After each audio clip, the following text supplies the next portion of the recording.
You never know what may come out of a conversation, a chance conversation.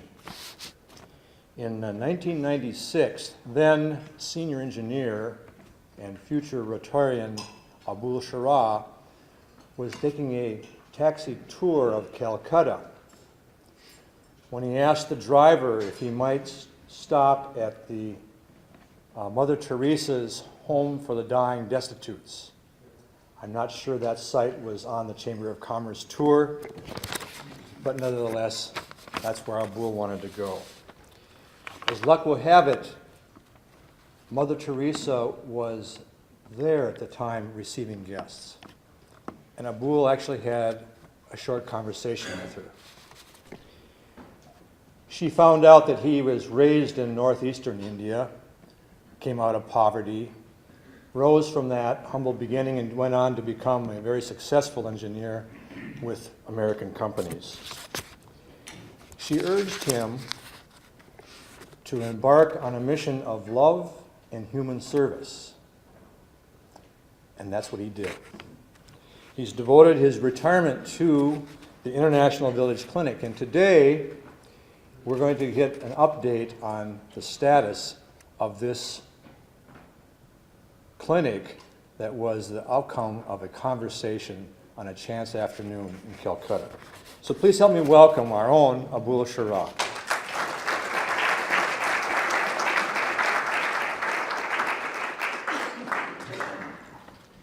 Thank you very much, Dave. This is the most generous introduction I have ever received in my long life. So thank you. Dave is our board member too, so that's part of the reason he knows me well enough. But still, thank you very much.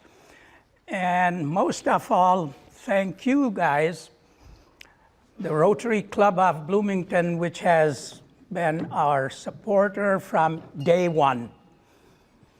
You have given us wonderful grants, highest grants here in the Twin Cities, almost every year since 2002. And I'm truly grateful. It involves everyone, and it has. So thank you very much. Sandhya, you have heard my presentation before this one, even though it's different than last year's. And I know you are leaving soon, so if you want to skip it, I won't be offended. I will be up front. Thank you for staying. Excuse me. As Dave said, oh, thank you very much, I might need it. One other thing, as I grow older, like most of us, our coordinations start to go down. And so if once in a while you don't hear me, you know why, because my hands and the mouth don't coordinate. While I'm talking, this goes away and I'm reminded, so don't be bashful to remind me to bring the hand closer to the mouth. With that, let's get started. It's International Village Clinic that we founded in 1999. I think I have a high tech here, so I might as well use it. This is just a project update this year. This is the map of India. Most of you, I think, would be familiar with it. We are located in this state, which is Uttar Pradesh. We are located at the far east end of the state. My hands shake now when I stretch it. That's why I can't concentrate it there. It's the largest state in India, population-wise. And I'm going to start with a quiz. And I request that Sandhya don't participate, and a couple of others who have great memories, because I've used it sometime in the past. One of them is, where is Brian? He has a fantastic memory, so you are not to participate. He never forgets anything. Sometimes you wish he would, but Anyhow, this is the largest state. Its area is about 10% larger than Minnesota. And you know what the population of Minnesota is. About 5 million, give a few $100,000 to give and take. So for 10% larger area, what do you think is the population of that state, not India, of that state? 3 people. 80 million, 1. 100 million, 2. 100, wow, how about that? I love it. Now, and I have a prize for whoever wins it. And since I pick only 3, I'll have a prize for the other 2 too. It's really 220 million people. Think about it. Now, the largest bidder was 101 million, right? So, since we are pretty poor, you get $1. And there were 2 others. Jim you were one, and the other one was there. You have a prize too, and you get half $1. Wonderful, thank you. Thank you. Well, folks, the humor part of the presentation is over. Now we have to get serious. So with that, the reason I had that quiz is, it's good to laugh, but with 220 million people in 10% larger area, you can imagine there have got to be problems, and there are. That's why we are doing what we are doing there. Dave mentioned earlier that yes, there were 2 episodes in my life, or incidents or accidents, whatever you might like to call, that caused me to do what I'm doing today. And one was my meeting with Mother Teresa in 1996, just 2 years before she passed away. And I was one of the luckiest guys. As you can tell, she was about this high, but she was bigger than life. I felt like a little bug standing in front of her. And she gave me about 30 minutes of her time, and I'm sure that changed my life. The second episode was, I left India when I was very young. I really didn't know India, even though I was doing business there, but for business you don't see India. You go to Delhi, Bombay, and Bangalore. That's not India. And when you're traveling for a large corporation, you stay in 5-star hotels and ready to leave as soon as the business is over. So I didn't know India. I went there after founding International Village Clinic for 3 months just to understand what I should do, because I thought, hey, I would be a drop in the ocean. Does it really make sense for me to go there and spend the rest of my life? And among other things, and all I did was talking to people visiting. I met this guy. He's a prominent eye surgeon in the city of Varanasi. Our villages are about 40 miles away from the main city. And he has a lot of money, very successful practice. So he does a free clinic once a month or so in some remote village, and he took me to one of them. It was a 3-hour clinic. He had 200 patients waiting for him, and you can calculate 3 hours have 180 minutes, 200 patients, less than a minute average per patient. But that's nothing striking. That's the way life is there.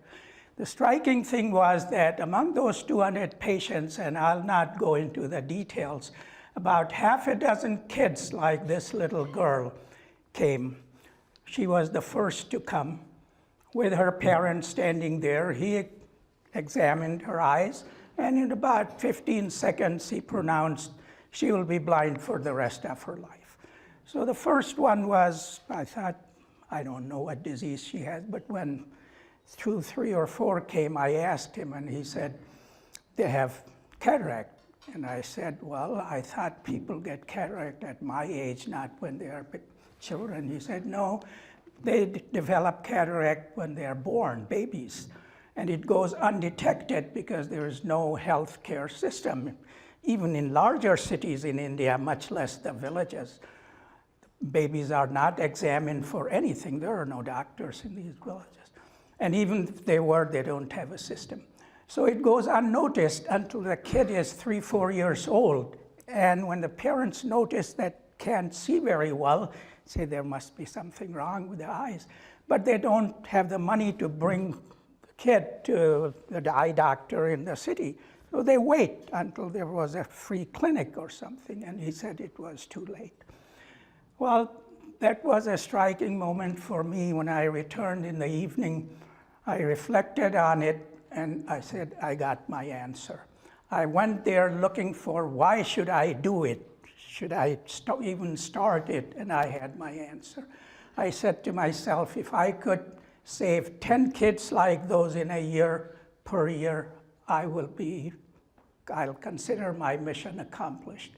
And believe me, folks, we started with 1 village in the prevention program. Now we have 60 villages. There's not a single kid who has developed cataract. And the reason is so darn simple. These are vitamin A deficiency. Vitamin A pills cost cents, not even $1. And all it takes is in the first year of the baby's life, if you give them 2 or 3 times the vitamin A pills, they don't develop this. So for that simple reason, which didn't cost money, and kids like those, they have no future. They end up on the streets of Delhi, Bombay begging because they have no other future. So those were the 2 things that got me into this. We started in 2002. I'll move faster now. This is what our complex looks like now. A couple of pictures of that. It was not like this when we went in. It was boondocks. We have 2 programs, a curative program where we have outpatient service, inpatient, 24/7 emergency care, ambulance service, baby delivery. But the most important program for us is the prevention program. And that's the story of most of the developing countries in the world, not just India, malnutrition. You have read about it, the world knows it, because of the malnutrition. So we have prenatal care. We start from day 1 of the pregnancy of the woman, give her all the nutritional supplements that is required, protein, multivitamins, calcium, folic acid, iron, the whole thing, for the whole 9 months of pregnancy. Once she has delivered, she is still breastfeeding and receives the same nutrition. Every day of the year, she gets it. And when the baby or the child starts eating, 6 months to 12 months of age, we switch that nutrition to the child and follow for 5 years. Then we have vaccination for everyone. Prenatal care is unheard of in that part of the country. Vaccination, health education, and family planning. Those are the components of ours. This is what we accomplished last year. In our curative program, we treated about 37,000 patients. Out of them, about 2,400 were emergency care. And the good news is that now our hospital is at a level where only 14 out of 2,400 were sent out to the city for bigger things. Other than that, we treated them. Since we have a hospital, some of them are discharged in an hour, 2 hours, 6 hours. Some stay there for several days, and we can keep them. Then 24/7 service. We performed 69 surgeries, 39 babies were delivered, and so forth. The biggest thing, as I mentioned before, is our prevention. Now we are doing 60 villages, 8 kindergarten schools where we provide the nutrition and so forth. And we supplied last year 1,324 children. They received nutrition throughout the year. And 283 pregnant women received that nutrition for the whole year during their pregnancy. We conducted 720 educational seminars. Every month we do it in all these 60 villages. And in our family planning, what we have is, out of these 60 villages, when we start a village, we pick a woman, hire a woman from that village who is our field worker, and she goes out to meet the women in the pregnancy age from 16 years to 55 or so on a one-on-one level, 30 minutes with every woman in the pregnancy age to provide knowledge, empowerment, and we ask them to select the devices they want to use for their family planning, condoms, pills, whatever. We don't force on them. Once they have chosen with them, their husband and the families, we provide them free of cost, but we don't force on them. So we visited over 7,500 women in these 60 villages. Then we are doing a few other things which are not a part of this program, but we do it every year. We have 10 kindergarten schools. We did 158 cataract surgeries last year. And here is another interesting thing for you. Here, I'm sure some of you had cataract surgeries. I had mine too. It cost between $4,000 and $5,000 for the cataract surgery. We may not pay directly because we have insurance, but that's what it costs. There, it costs us $30 compared to $3,000 or $5,000. And that includes even a pair of sunglasses after the surgery is done. So that's how far your dollars go in there. For the price of one, almost for the price of one, we did 160 people, cataract surgeries. Okay, we also do scholarships for some students. We gave 6 new student scholarships, and we provided 20 tricycles to the handicapped people. And we distributed blankets to 100 villagers. You may be surprised, everyone thinks India is hot. Everywhere it's hot, not just warm, it's hot. Well, that's true. We have only 2 months of winter, but 2 months of winter in our part of India, not every other part, the coasts are moderate, but in our part, 2 months, 35 degrees. It never goes below freezing. It's 35, but 24 hours a day, no power and no heating. It gets tough. It's uncomfortable. I'll take 30 below in Minnesota any day of the week compared to 35 there because there's no relief. We are lucky because we have clothes. Some of them every year in a 30 to 40 mile radius in our region, 30 to 40 people die during the winter.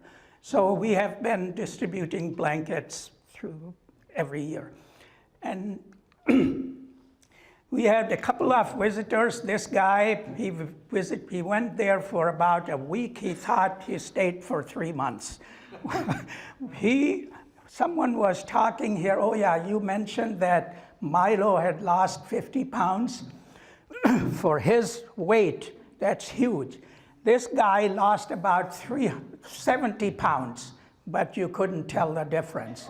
and he told me, he visited Nepal and India, and he said he had lost 70 pounds. When I saw him here after my return in April, he said he had gained 30 pounds back. That's the story of America, you know. But for him, losing 70 pounds was no big deal. 50 pounds for Milo is huge. So another family, Kathy and Becky, visited us there. They are here with our staff. They stayed only for 3 days. They were not 3 months type, but they all became great supporters of ours. Becky is helping us here, and so is Frank. Now what I'll do is, things that I talked about, I have some short videos. I'll turn them on. They are 1 to 2 minute videos, a couple of them. So you can see visually what's going on. The first one is about Dr. Shazi. She's a lady doctor at our hospital. From day one since 2002, February, when we started, I wanted to have a lady doctor because they are absolutely needed. There are women who don't like to talk to men or really consult them, so they wanted, but no one wants to come and stay in these villages, and I don't blame them because really there is nothing there, not even power, no entertainment, no restaurants, nothing. So we had a very hard time. Finally, about 5-6 years ago, I started helping a woman who wanted to go to the medical school. She's the wife of one of our staff members. And so for the last 5 years, I helped her go through the medical school. Last year in May, she graduated and joined us in June last year. That's the biggest thing that has happened in 5 years. And I want to show you a short clip on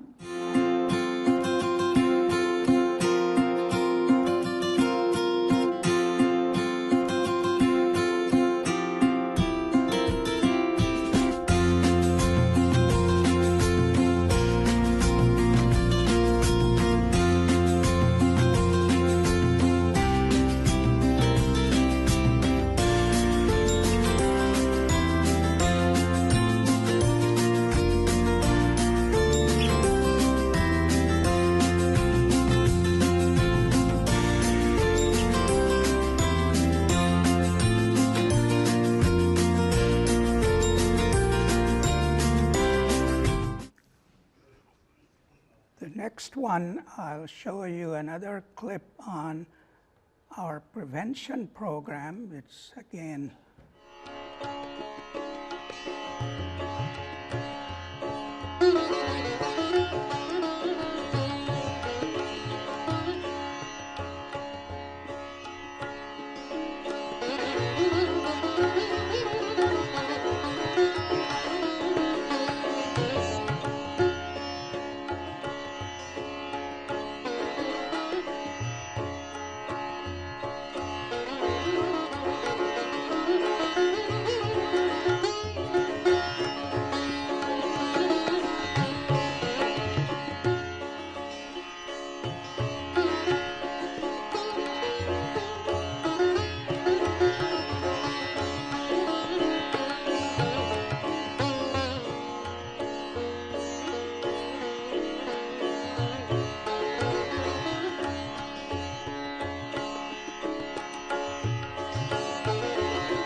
cataract surgery that I mentioned earlier.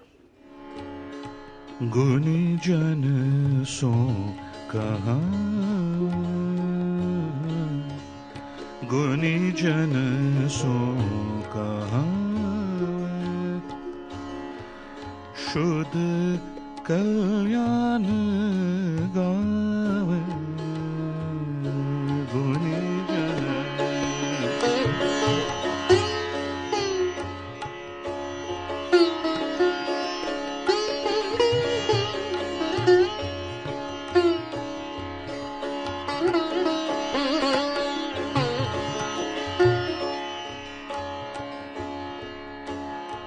गुनी जन सो कहा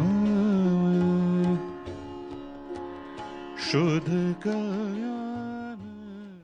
Those were not your Hollywood actors. They just had sunglasses they receive after their surgery. The last video that I'll show you, that's an interesting one. That's on blanket distribution.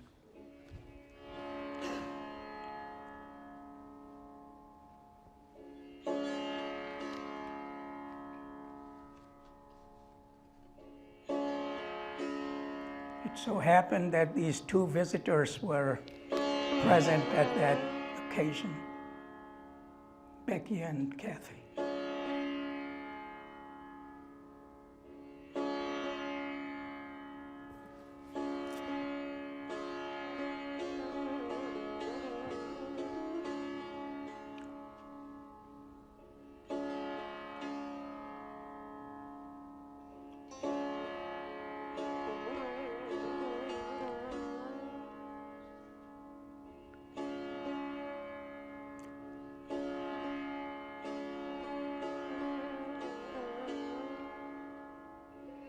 This was very interesting. This old guy, he received his blanket and he started singing to Kathy. And Kathy was dumbfounded. She couldn't understand what he was blind. That was part of it.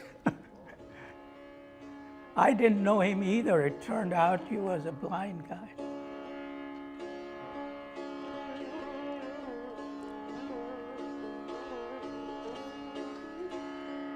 At the end, after receiving his blanket, he started singing again.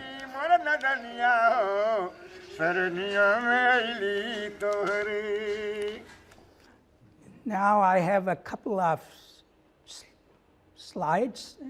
We will then end it. Yes, oops. This is a summary of what we have done since 2002. In 2002, in the curative program, we had 15 villages and 15,000 people we served. In 2016, last year, we served 70 villages, over 70 villages, and 37,000 people. I don't know where I put my pointer.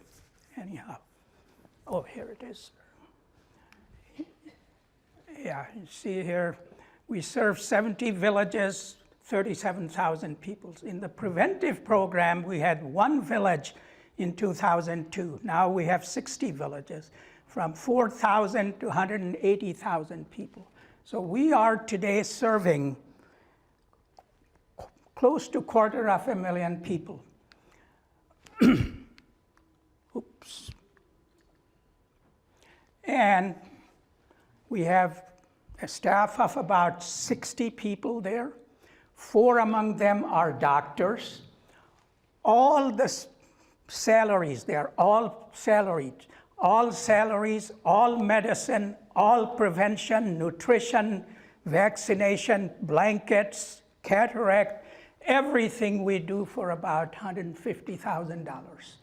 Think about it, folks. You couldn't hire half a doctor here for that money. And this includes everything. Our overhead is very little. Here we have no paid staff. They are volunteers like Dave Senes. And of course, I'm devoting the rest of my life, whatever is left. So I will end it at that.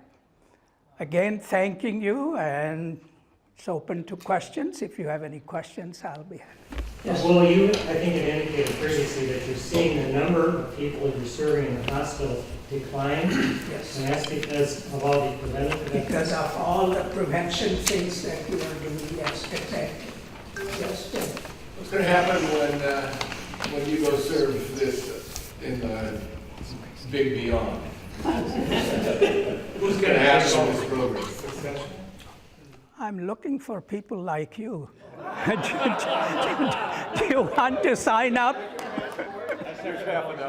Oh, yeah, well, if you could multiply it by 1,000,000, I'll take it.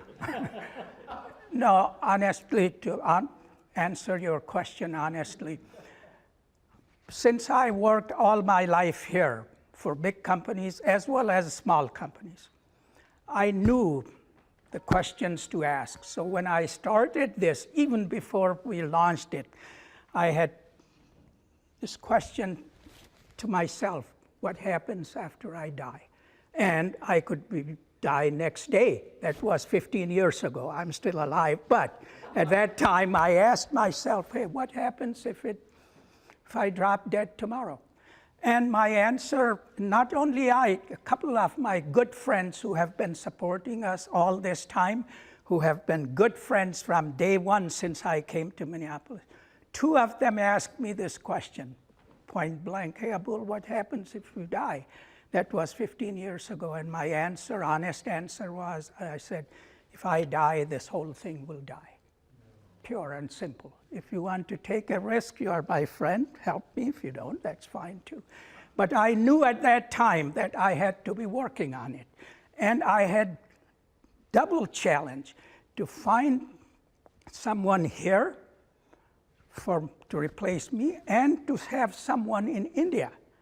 Because you can't have just one, you need both money and people. As you know, business needs that. And I've been working on it from day one since we started, knowing that this is a problem. And I knew that the probability of our success at that time, as an engineer, you try to draw a graph, was zero, at zero time frame. But I knew that the curve will go up. I didn't know how fast, but I kept working on it. The good news is, in India, if I die tomorrow, the program will go on, because I have set up a system there. We have a nonprofit there too. In our first slide, you saw International Village Clinic, Mano Khidmat Foundation. That's the foundation there. I had two people there who have been with us from day one. They can run the show. Of course, I'm not God, so after me, what happens, I can't tell, but I've tried. Here it has been a bigger challenge. It's very difficult to find someone, and a couple of people in this audience know about it. It's hard to find someone for replacement. That's why I was thinking of school, you may have heard a couple of years ago, which is not dead yet, to find some way of supporting, of creating income, not here, but in India, so that I wouldn't be needed here, or no one would be needed, as long as they get the money there. Now, I have good supporters like Dave Senes and some of our board members, who I'm sure will carry on after I'm dead, which I will be one of these days. There's no two things about it. And I'm working very consciously on it to have some sort of a fund if we can find a business that would provide the money. But your question is a very, very, very good question, which has existed from day one. Abdul, can you tell us a little bit on the language issue, dialects and so forth? How do you effectively communicate with them? What is the language and dialect? As you know, there are many languages in India, 14 major languages, they say. Maybe there are more. And of course, dialects are all over the place.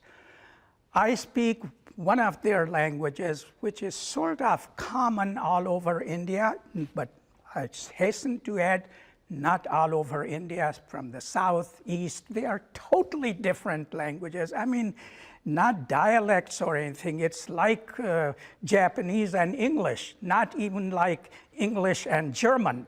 They have lots of these languages are totally different. And that's why English is needed. Most of the official work you will see is still done in English. That's how they communicate. But they have come a long way. There is a sort of a common language that can be understood by people. You wouldn't starve if you went from one part of India to the other. But beyond that, it's difficult. So what's the language of that particular? In our area, it's Hindi. Yes, but in our area, if someone goes from Delhi and tries to speak Hindi, they won't understand because the dialect is so different that even for me, I've forgotten a lot of it, but when I go back, it slowly comes back. You know. Is there any effort in India for birth control, or is that a forbidden subject? No. Yes and no. The good news is that it was never forbidden except during the time of Indira Gandhi. She tried to somehow impose family planning, which didn't work. She's a woman. I think. But other than that, it was never. That's why the population has grown, that it may surpass China in a couple of years. That's what they say. However, you'll be surprised to learn, which I learned too. I didn't know 15 years ago. We started family planning and teaching. Really, it's education. If they had education, they wouldn't. But when I started, I would talk to people. They would say, in their family, 5 to 10 children. And I would say, how can this go on? Because no matter how much you do prevention and nutrition and blah, blah, blah, but if the population keeps increasing at that level, you are always behind the 8th ball. You'll never catch up. The good news is this. I started preaching this 15 years ago. Wherever I could, I would say, hey, please try to keep your family maybe 2 to 5 and so forth. And of course, that didn't work very well. And that's the basic reason why I started the curative program, the hospital. Because I said to myself 15 years ago, if I start teaching them prevention and family planning, they will laugh me out. They will say, here comes the big American who doesn't even look American. Brown American is not real American, folks. Sorry to say that, but that's how life is. They will throw me out. Here, we lived here for thousands of years. You are trying to come and teach us we shouldn't have large families. That's why I started the hospital. There, when they are cured, if someone is sick, you cured them, thank you very much. Oh, they are loyal to you forever. Prevention, no. But I thought if I built my, what's the word for it? Trust. I wanted to build trust in them. In 3 to 4 years, we had the trust where when we say, hey, so we started family planning, and this is what I found, 5 to 10. And I would say, hey, how can you even feed them well, much less education and health? Today, believe me, 15 years later, some of the women are coming to me saying, how can I have more than 3 children? And my heart swells, believe me, that this is what I was hoping. If you persist, it doesn't happen in 6 months or even 6 years. But if you persist, things change. It worked in Thailand. Yes. It doesn't work in India. Yes. And today the families are getting smaller, not to the extent that we would like to see, but hopefully this trend will continue. Otherwise, you can never solve the problem. Yeah. I just want to make a comment. I've made this several times, but I think 5 or 6 of us have been there. And it looks like a pretty nice facility when you look at it, and it is. But it's very Spartan. They have very strict rules. He allows no alcohol or anything on the campus. Abul is there in 2 months when it's cold, and all of us that were there were very thankful. Those of us that were married so we could sleep next to our spouse were very pleased relative to those that didn't have a spouse because it was cold. And Abul has only 2 concessions. Most of the toilets in India are squat toilets. He does have a sit-down toilet, and he has a hot water heater. But other than that, these places are very sparse, concrete floors, very minimal kinds of things. And so when he is spending 6 months there, I don't think I could ever consider in my retirement spending 6 months of my time living like that and reaching out. And I think one of the stories that you told in terms of the family planning was really good, because all this nutrition things, this woman came to him after she had a second or third child. The second or third child had gotten the nutrition, and she came to Abul and said, this child is smarter than the other one because of the prenatal. So again, we just owe Abul a tremendous debt of gratitude for what he's doing, and I don't think very many of us would ever do what he does for 6 months out of the year. Thank you, Bob. Appreciate it. Thank you.